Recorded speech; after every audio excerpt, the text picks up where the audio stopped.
was at an investor meetup last night, and a few people struck me as really surprised when I told them what it's like for us buying, flipping, and managing Detroit rentals.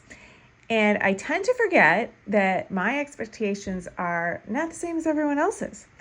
So while I am having you take a tour of this rental that we just finished, and today was move-in day, I am going to let you know my 4 things in Detroit of what you should expect if you are going to go into this business.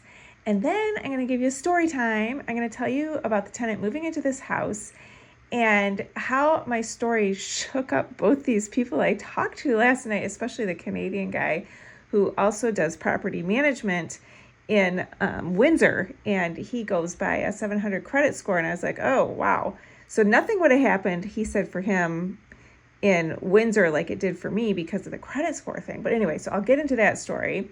And he made a comment about me being wired a certain way to handle what happened, but I'm telling you, I am not wired the right way.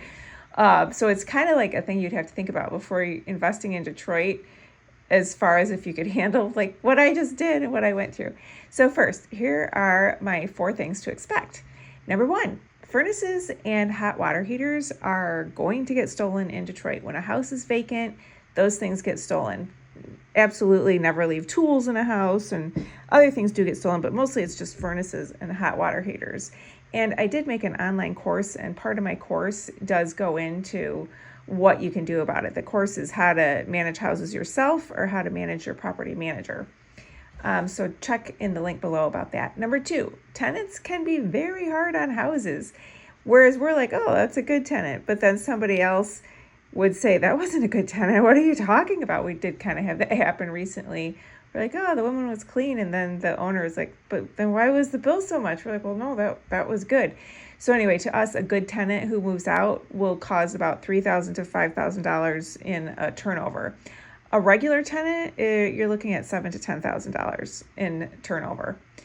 Another thing the Canadian brought up to me that I just never really think about is credit scores, because that's not a thing that I am looking into, because when somebody is in survival mode, they are not working on their credit score. So, and then number 4, that one leads to number 4, the most important thing is the home visit. How do they treat their current property? And that is something that I did when I was full-time doing property management for other people, is I would always go check out how they did this. So before I get into the story, please subscribe and like, and I love it if you comment. I try to keep up on them. It really helps to support my channel if you subscribe. Thank you. So I did get out of the property management for other people, and I trained Andrew here in Detroit, and he's just absolutely phenomenal. And I was whining about this house here because I'd have to go find my own tenant, and I'm burnt out on it. It's kind of draining to do that kind of work. And he offered to do it for me. I'm like, oh, awesome. So he found a tenant, and he said the house, when he did the home visit, was So that means, to me, I'm thinking maybe a $5,000 to $7,000 turnover. But the rent he got me for this 4-bedroom house was $1,795 a month. So I'm very excited about that. That's a good thing. I can overlook other things because I'm very excited about that. And then in the last video, it was about the inspection of this house. And we did end up needing to put up siding on the outside of the house before inspection 2. So we had that work done. So now let me give you a little bit of timeline to explain what happened with this tenant. So November 30th, that was a Saturday, and we were in northern Michigan. And then December 1st rolls around, and the future tenant calls, and she says, well, it's the first I had to be out of my property, and I don't have anywhere to put my things. I don't have money for storage. Is there any chance I could put them in the house? Well, we're not there, but the siding guy is there. So we're like, okay, fine. We're going to hide a key and let her put her stuff in that room. It's a holiday weekend. We just did this thing. Now, as a property manager, I would have said, no way, no how. This is my house though, so we can make these kind of we can do decisions like that. Now, would you have made decisions like that? Comment below. Don't judge me too hard. But that was our decision. We're like, okay. And she's very much a sweetheart of a lady. So that's what we did. And then a few days later, she calls back, and we're still waiting for this next inspection. It's still this holiday weekend. We're still up north. And she said she has nowhere to sleep. And can she just sleep in the house? I mean, what difference does it make? And I was just sickened by the question because I struggle. This is where I'm not wired for this. I struggle with all kinds of feelings. And my upbringing is do unto others as you would have done unto you.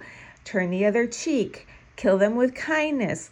Love wins. It was heavy on that end, not so heavy on love without wisdom doesn't work, not so heavy on pearl before swine.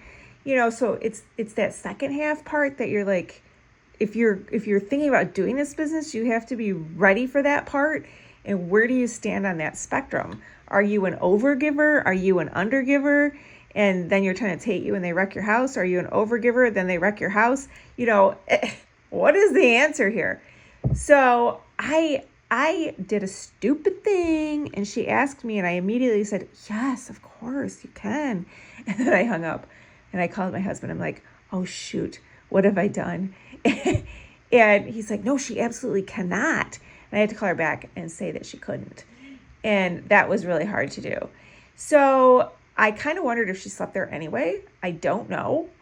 I asked my husband if he could tell if she did anyway, and a little piece of me was like, I hope she did. But then the more logical part of me says, people ask just hoping they can get what they want. Doesn't mean she didn't have anywhere else to go. And the logical part of me told me it was all going to be okay. Stop beating yourself up about this. So that's my point. Just think these things through. Where do you fall on that spectrum? Would you have done what I did? What do you guys think? But she didn't end up staying there. We could tell, and everything worked out great. And she did all the stuff to move in, and all is well. And I'm really glad to not have these decisions every day.